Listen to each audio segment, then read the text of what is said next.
commandant brigade ni kusema mbele unasema malone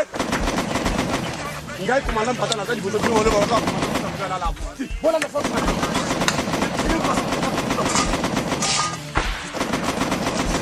moi je n'aime pas ça monsieur c'est quoi ça bon commandant patana ba escroc boto boto la finale là vous autres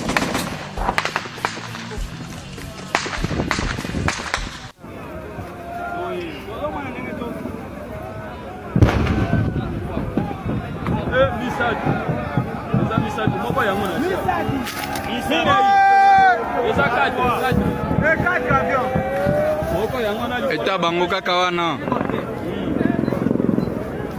saba tomoni awa nani bitumba deja ezozo ampleur mosusu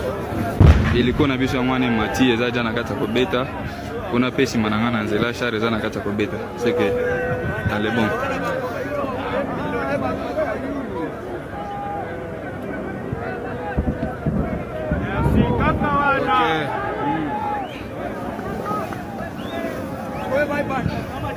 eza na kati ya kopudrie ngomba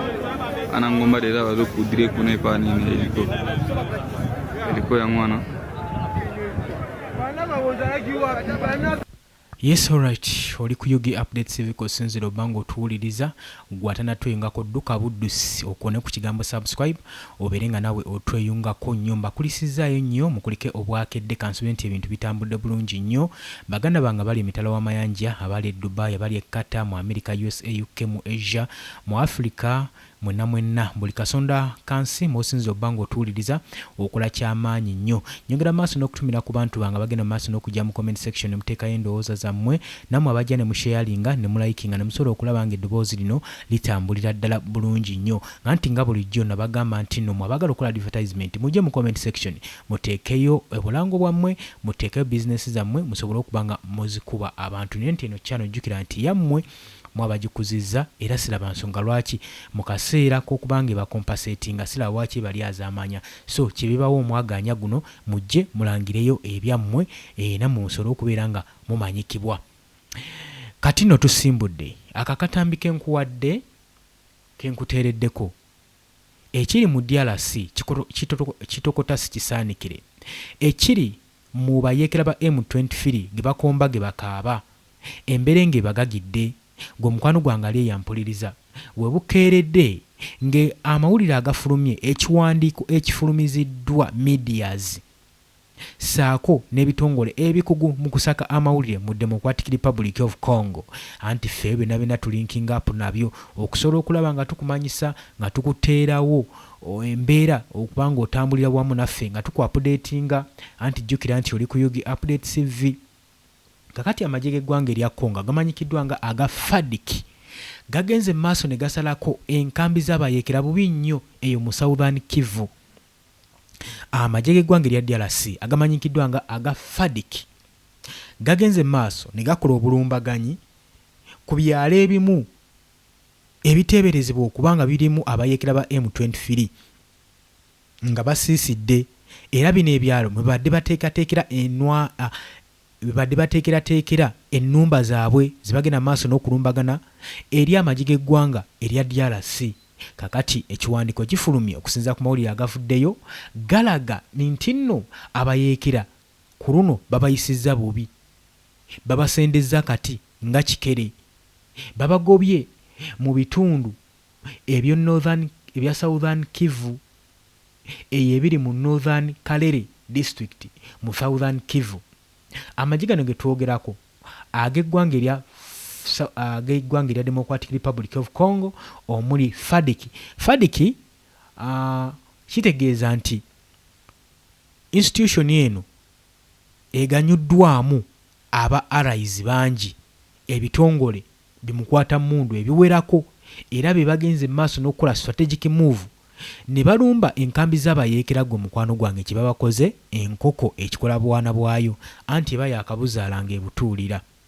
kiri tekikoleka mutiitiizi era wenjogerera Po Kagame yandibanga gakaba gakomba yandibanga gamubugumye olw'ensonga bye yali abisuubira si bwe biri sigamba nti aluzinze olutalo naye ate engeri olutalo gye yali alubazeemu si gye lutambulamu saa yonna yonna yandibyokera ezira kumwa abasajja bandimufunza nkugambye asobedde waka ne mu kibira eno mu bibira bya DRC abasajja bagenda mu maaso n'omufunza ene waka omuzungu naye agenda mu maaso n'omusanctioninga kakati abuliddwako obwekyukiro kakati kigambibwa nti obulumbaganyi buno obwakoleddwa badde tebubangawo obwakoleddwa ku bayeekera ba M23 bubadde bwa muggundo njagala otuule owulirize lwaki information eno ogyetaaga jjukira nti munnange gye buvuddeko abayeekera ba M23 badde bayiriisa nkuuli mu kubanga bakola obulumbaganyi ku magye g'eggwanga erya DRC era nga bagatuntuza nga bagamazeeko obwekyukiro naye okusinziira kati ku kizze DRC kyereese si muntu naggambye kati DRC eyambibwako amagye g'eggwanga erya Amerika omwe basoba wa equipments ne trainings ne skills ez'enjawulo era nga bwe kiri mbayeekera ba M23 bwe bayambibwako amagye g'eggwanga erya Rwanda nga bagenda maaso n'obba traininga n'obba ku byokulwanyisa naye kakati Donald Trump engeri gye yamala okusayininga ddiiru neggwanga lino erya DRC takyagala kintu na kimu kumutaataaganya era obumulumulu agenda abujjayo agenda asappresinga buli kamulumulu akali mu bibira bya Democratic Republic of Congo eyo gyasuubira okubanga gyagenda okusettinga companies ez'abasajja America abagenda okubanga basitula minerals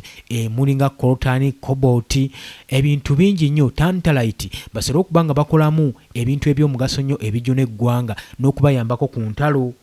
jukira nagamba ono tantalite bamukolamu ebintu bingi nnyo eby'amaanyi omuli electronics omuli ebintu byonna ebyoperatinga ku nnyonyi ezigenda ku laptop kati wegamba tantalite ono bamwetaagira ddala bubi nnyo yensonga lwaki walabye nga America tekyalina interest mu Paul Kagame interest bagirina mu musajja ono omukongo Felix Sekidi era Felix Sekidi wenjogera ye waali wonna wonna asambira mabega nga Janzi kubanga alina obuganzi alina obuganzi ate kati yaggunda yakuba tebikyalinga luli abayeekera ba M23 nga bagenda mu maaso n'okusiizinga ebitundu ebiwerako kati information erabikiddwako nti ebitundu ebisinga mu Southern Kivu ebyali byakapukyalingibwa n'abayeekera ba M23 bizemu okubanga bitwalibwa amagye g'eggwanga erya DRC gasazeeko enfo zino ne gaziwamba era ne gazikapucyalinga era be baziri mu control era wenjogerera abayeekera ba M23 bo bataddeko dda kakokola tondeka nnyuma n'ebyayo babirese emabega embeera badde ya bunkenke nnyo oli ku Yugi Update TV nyongera okukujjukiza gwe mukwano gwange ali eyo naye gwe ky'obumanya embeera ebadde ya bunkenke nnyo eyo mu Southern Kivu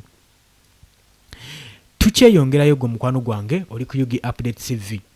kati okusinziira ku information gambye okusinziira ku information abayeekera ebitundu badde bawangaliramu mwe muli Tushuguti mubaddemu Tushuguti ekisangibwa mu Zaro group mu Northern Kalehe eyo nno basalayo ng'ennaku z'omwezi 9 na ku 10 wano bagenda maaso amagye g'eggwanga erya DRC okuwamba akaala obwalo obwo kakati n'abawazalendo fighters nabo balipotinga nti bali bakulwashinze era nawo n'abayeekera ba M23 ku side z'oku border Ziraro eyo mu Famandu group mu Bahunde Chiefdom eyo waliyo obwakabaka babuyita Bahunde Chiefdom mu Southern Masisi district ng'ennaku z'omwezi 9 April Tushuguti nga kigambibwa nti eri kilomita oba miles 18 mu West Nanubi okuliraana ne Mineral Trading Center okulira near RN2 ku Lock Road jukira bino byonna ebitundu byenkusomedde byali byatwalibwa abayeekera ba M23 era nga bebateekinga control eri Tushuguti saako n'ebitundu ebirala nga 7 obwalo bulala nga 7 bwali bukontrolingibwa abayeekera bano naye kigambibwa obwalo buno bwonna bwonna 7 oluvannyuma lw'amagye g'eggwanga erya DRC gataddewo attack ey'amaanyi mu Ziralo ng'ennaku z'omwezi 6 n'omunaana amaanyi we basinze okugateerayo ennyo kigambibwa nti amagye aga FARDC n'ab'omukago bakurashinga n'abayeekera ba M23 n'obubinja obungi ennyo obadde bulwanirako abayeekera ba M23 obuguruupu eyo mu northern saako ne mu central Kalehe. Okuva mu mwezi ogwa March bano bazze emmundu bagitokusa buteddiza ng'amagi kye gagezaako okulaba gaddamu ga recapturinga ebitundu ebyawambibwa abayeekera bano aba M23. Naye kigambibwa nti abantu nga 40,000 be bagambibwa nti nno be bagenze mu maaso n'okukosebwa mu lulwana luno nga bagenda mu maaso n'okuba nga bakaputyalinga Kalahere mu nnaku eziyise. Oli ku UG Update TV kosinzizo banga otuwuliriza. Kati oyinza okwebuuza obuvumu abasajja babujja bwe batalina bululi. Abasajja bakitegeera nti abayeekera bano aba M23 okusalako ekibuga Goma, Bukavu, Buvuma ne territories ezisinga bazibawambibwako mu butumbaavu na mu butamanya. Kubanga jjukira enfunda nnyingi nze mbagamba abayeekera bano aba M23 abatuusi banafu si be bamaanyi nnyo ekiri awo. Niwankubadde abafadeki banafu mukko olw'ensonga bo tebamanyidde entalo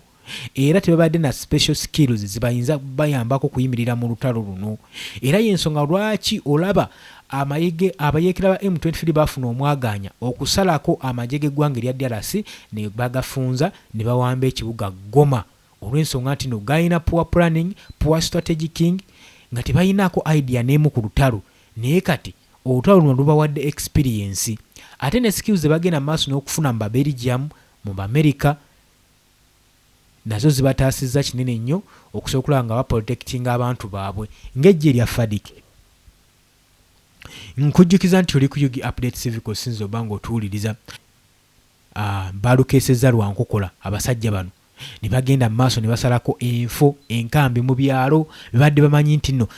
batudde ku meeza ne bagamba buli kyalo kye tumanyi nti kyamuyeekera tugenda kuba nga tusalayo, tugenda bakyalirako, tugenda kuba nga tuwubayo olubu lw'ekigere balina otutegeera. Era kankubuulire ku luno emmere yaabwe teyabatuddemu, buli kantu ke badde bateeseteese kubanga babaguddeko kiyiifuyiifu nga tebeetegese nga tebamanyi ne basooka bakuba abo wammaggwe Mukerere n'atuuka n'okumwenya. Era wenjogerera po Kagame gaakomba olw'ensonga nti nno abasajja bamalirivu omugo bamuttale ate sina kyokka omusajja watuuka okuba nga akugoba ewuwe mu ttale ggwe lyeweekwasa nti nno liryo kyokka ate ogenda okuwulira nti n'oli mulabewo nfanfe gwe wattira kitaawe Habyarimana naye akwataganye n'omulaba ate agenda maaso n'okusendasenda. Kakati bagamba nti nno akukyaye olaba asituse ng'awerekera akubanja omanya embeera ng'egaze. Kati po Kagame kusattira kwereere kwaliko sinza bagamba nti birungi ku sayidi ye musajja mukulu ono, nedda si birungi wadde n'omulundi n'ogumu n'akatono kubanga kino talina ng'ekijja agenda kikolamu era kikwasaganyaamu. Jjojjuzi yabadde yeekwasa nti nno tagenda kujjayo security measures ze naye kakati bamusaba na busabizi jjayo ajja kuzejjirayo agenda kuva nga teri amulagidde na kuvaayo olw'ensonga nti no DRC emmundu gyetokosa ndalamukko batokosa emmundu buteddiza butassa mukka butassa mwoyo bali mu kulwanira kati ggwanga lyabwe omwoyo gw'eggwanga lyabwe gubatembye.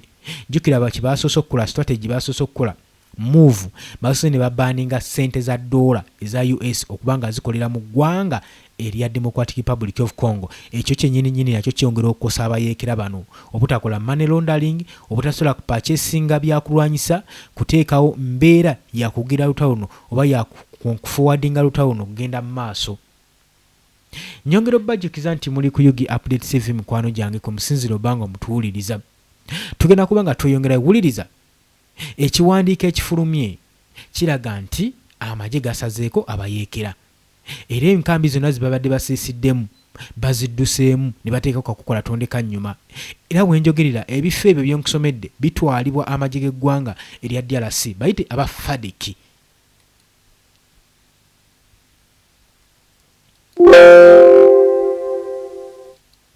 Yes, oli ku UG Update TV kosinziro banga otuwuliriza.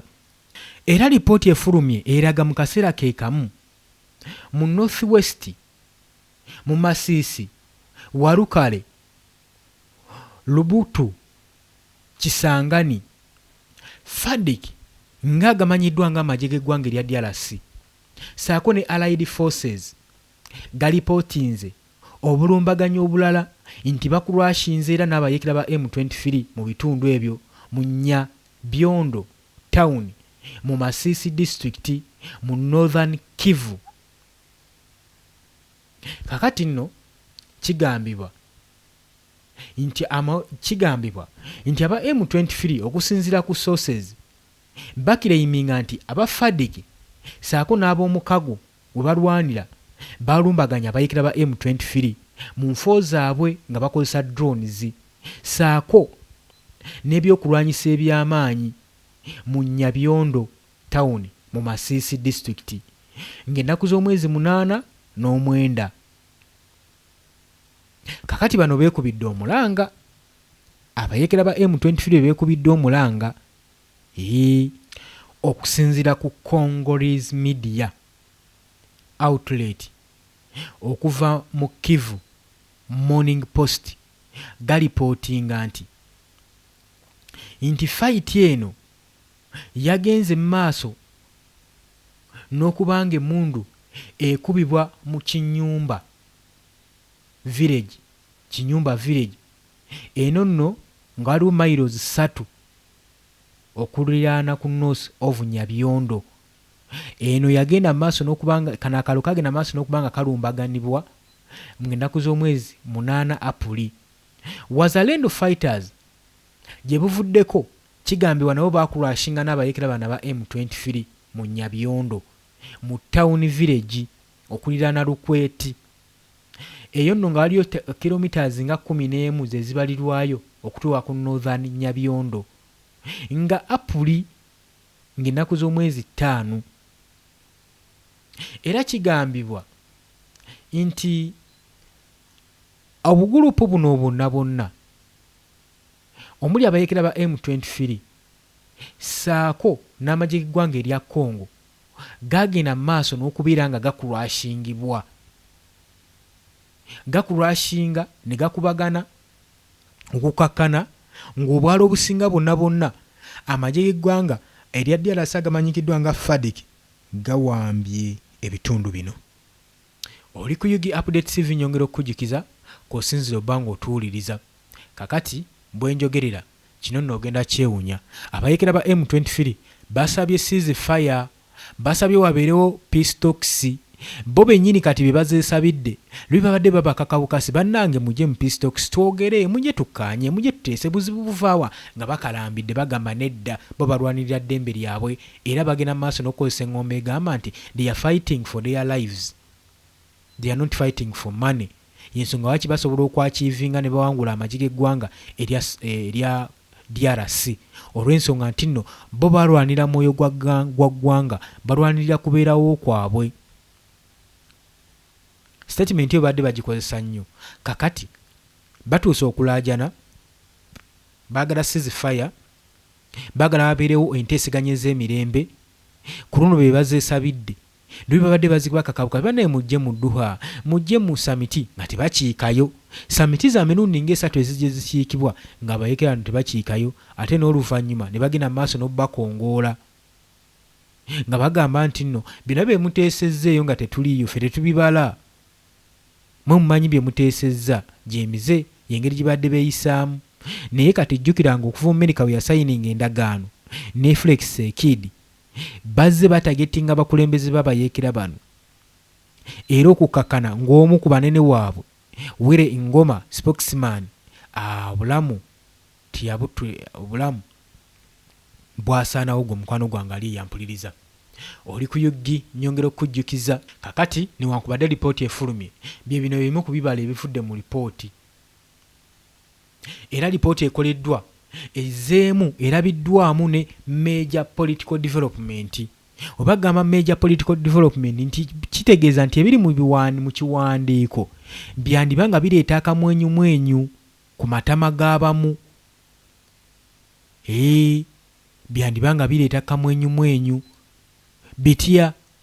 tugenda kuba nga tubiyitamu. Okusinziira ku lipooti ze kigambibwa nga Doha talks zisetingiddwa okuddamu okulijumingibwa ziddemu zituule. Enteeseganya ezaali mu kibuga Doha eri mu Qatar bazizzemu zijjako akawuuwo za kutujjula ku luno mu Switzerland wiiki ejja, era abayeekera bana ba M23 be baziise be basinga ozeetaaga. Gavumenti y'eggwanga erya Congo saako ne ba members 6 ab'akabinja ka M23 bajja kulipootinga meeting mu Switzerland, basuubira okukiikayo basobole okuba nga bagenda maaso n'okuteesa emirembe wansi w'omulamwa oba wa framework egenda maaso egamba Doha process, ng'ennaku z'omwezi 13 ne 17 mwezi ogwa Apuli. Era kisuubirwa nti olutuula luno lugendereddwamu ku bulumbaganyo obwalabiddwako nga bukolebwa wiiki ewedde, era nga bagamba okusinziira ku kiwandiiko kigambibwa olutuula luno balusuubiramu bintu by'amaanyi binyuvu nnyo, era okusinziira nti n'enteeseganya zino zigenda mu maaso n'okuba nga zikubirizibwa mu Qatar ng'era bahosta, nga basuubira nti nno mu masekkati g'olutalo luno olugenda mu maaso mu Middle East terugenda kuba nga lubaganya okutuula okuteeseganya enteeseganya zino. Y'ensonga lwaki olaba nga olutuula balusindise mu Switzerland, naye era Qatar asigadde nga mediator. Saako ne French Abafuransa abamanyikiddwa nga African Intelligence balipootinga nga bagamba ng'ennaku z'omwezi 9 Apuli nga bagamba nti gavumenti y'eggwanga eya Congo yagaana proposal oba yasazaamu proposal okuholdinga talks zino zibeere mu Zanzibar oba Togo. Era leeta eyafulumizibwa mu African Union mu ba mediators mu Eastern Democratic Republic of Congo conflicts, gavumenti y'eggwanga erya Congo balipootinga nga bagamba nti bagaanye era baagaana okulinewinga passport okufacilitatinga entambula z'abano ba senior leaders abayeekera ba M23 mu Europe, baagaana okulinwalinga passport. Okusinziira ku French magazine Joanna Afrique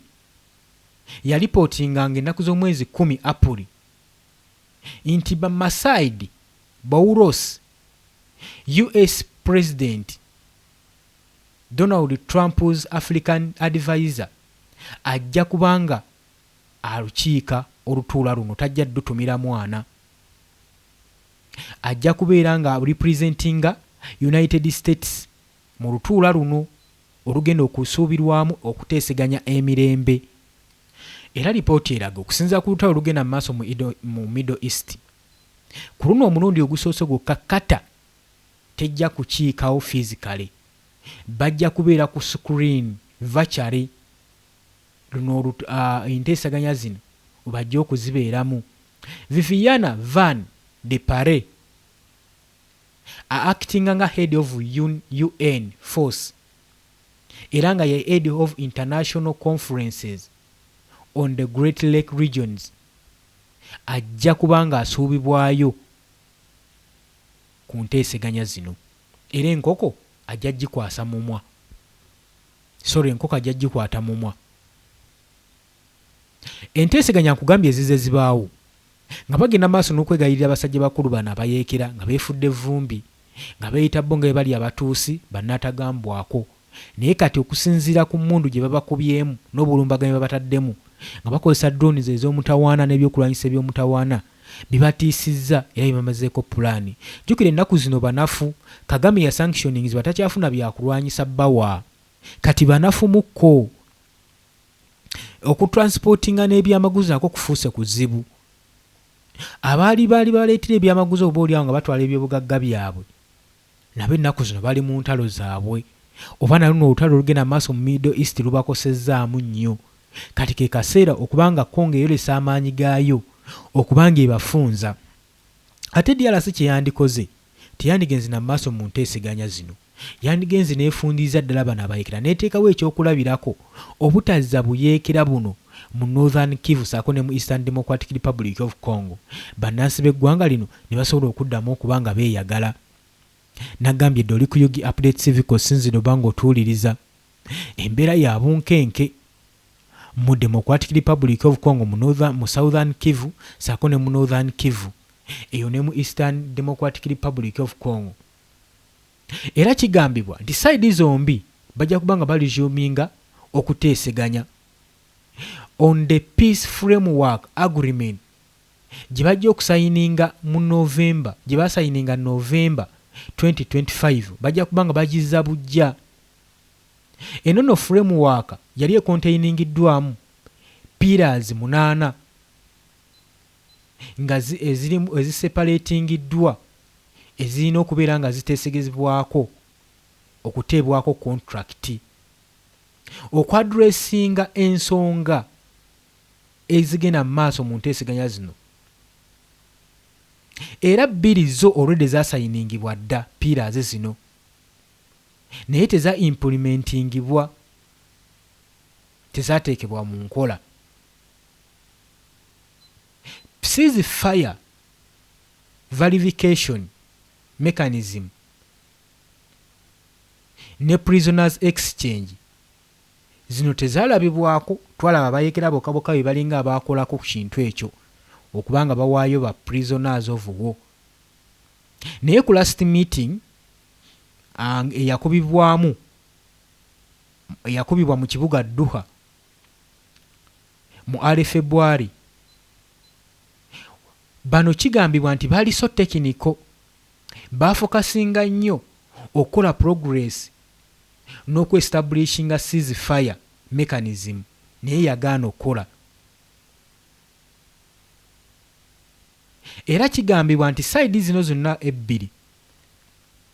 bagenda kubeera nga bateeka mu nkola implementation zino. Protocols zino ebbiri ze baagala okutandikirako balabe nga baziteeka mu nkola. Gugambye mulimu eya ceasefire saako n'okutaba prisoners of war. The implications ze baagala protocols baagala bafokasinga ennyo ku piira zino nga tebannagenda ku saadi piira eya framework ku nteeseganya ze bagendako. Akagejje kiri nti abayeekera bennyininyini be beesabidde enteeseganya zino. Bagamba obutassa kitiibwa mu piirazi zino kigenda mu maaso n'okunyoomuula entuula zino n'enteeseganya zino tubanga bamala obudde bamala oziteeka mu nkola n'oluvannyuma tweyongereyo n'enteeseganya. Tetugenda kubanga tutuula nga tumediatinga nga tuteekamu ssente kati wuyo bagenda Switzerland nga tewali kiteekebwa mu nkola. Kitegeeza wajja kubeerawo omuwendo ogw'ekisasulira, si buli kadde nti bagenda bakoowoola nga tewali kiteekebwa mu nkola. Era wayinza okubaawo engeri possible way ey'okwadressinga disarmament, demobilization.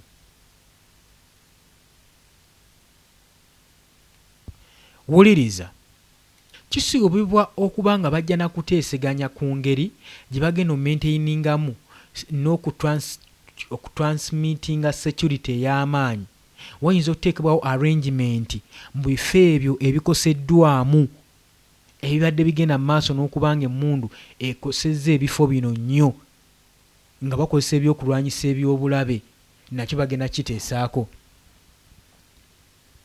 Kakati nno ensonga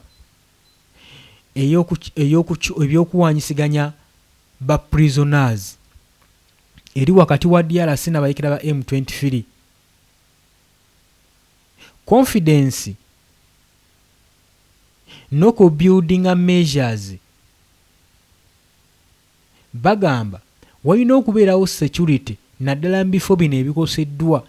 exchange zino zigende mu maaso nga security eriwo emala nga buli muntu yeekengera munne ze zimu ku pillars bagenda okukwatako ennyo ebbiri bagambye tebagenda kugenda ku pira yakusatu nga bano ababiri tebamaze kuteeka mu nkola pillars zino wammanga ez'okusizinga fire saako n'ez'okutaba prisoners of war eyo basooke babiteeke mu nkola tumanye nti nno samiti ze tugenda mu maaso n'okukola zifunctioninga era zikola era abasajja bano baziwa ekitiibwa baleme kubeera nga baziyisaamu maaso kakati nno kyekigendererwa eky'olutuula luno nkugambye oli ku Yugi Update Civic osinzira oba ng'otuwuliriza naye ate newankubadde amagye g'eggwanga erya Congo gasazeeko ebitundu ebyo ne gabiwamba naye n'abayeekera ba M23 bawambye ebitundu bingi mu Democratic Republic of Congo Government omuli Kalehere Highland eri wakati wa North ne South Kivu era abayeekera ba M23 bapointinga ba new senior political officers amagye g'eggwanga erya Congo n'ab'omukago bakontaktinga Air Attrack eri abayeekera ba M23 mu Southern Kivu mu Highlands eyo mu Wazalendo bagenda maaso n'oteekayo obulumbaganyi ku bayeekera bana ba M23 mu Tushuhuru district mu Northern Kivu era oluvannyuma ne baba nga basseeyo abamu nga baabo kikulaga DRC kati weeyimiridde n'amaanyi geeyina kikulaga n'engeri gye bagenda maaso n'okulamu strategy baagala kwezza ggwanga lyabwe balwanyisa buyeekera naye nkugambye ali emabega waakyo ye America ye Donald Trump yataddemu ennyo amaanyi obadde oli ku Yugi Update Civic nga kw'osinzira oba ng'otuwuliriza bannange munzikirize enkome wano naye nga bwe nabasuubiza nti tujja kgenda nga tuyita mu abo bajja mu comment section ne muteekayo endowooza yammwe Florence Mukisa obubaka bwo tubufunye weebale kubeerako Sylvia Dikke weebale kubeerako Anna Rubega weebale nawe kooli nnyo enteeseganya zammwe zirabiddwako ni wano omulala Florence Mukisa nkumaze Winnie Namayanja weebale kubeerako Patricia Nankunda weebale kubeerako obubaka bwombufunye wano ni omulala wano nsomeyo nga babiri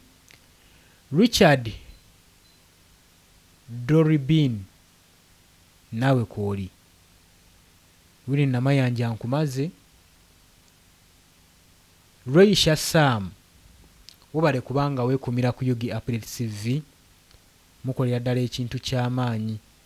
kati waliwo bano abatavaako entakera Katon 1872 weebale kubeerako Josephine nakukunda ndowooza weebale kubeerako Naamala Frista weebale nnyo Hassan Aru Harifa erinnya esoma naye kasaasani ndisomye Semmamba weebale kubeera ku Yugi Update TV bannange olw'obudde munzikirize enkumi wano mbaagaliza olunaku olulungi era mweraba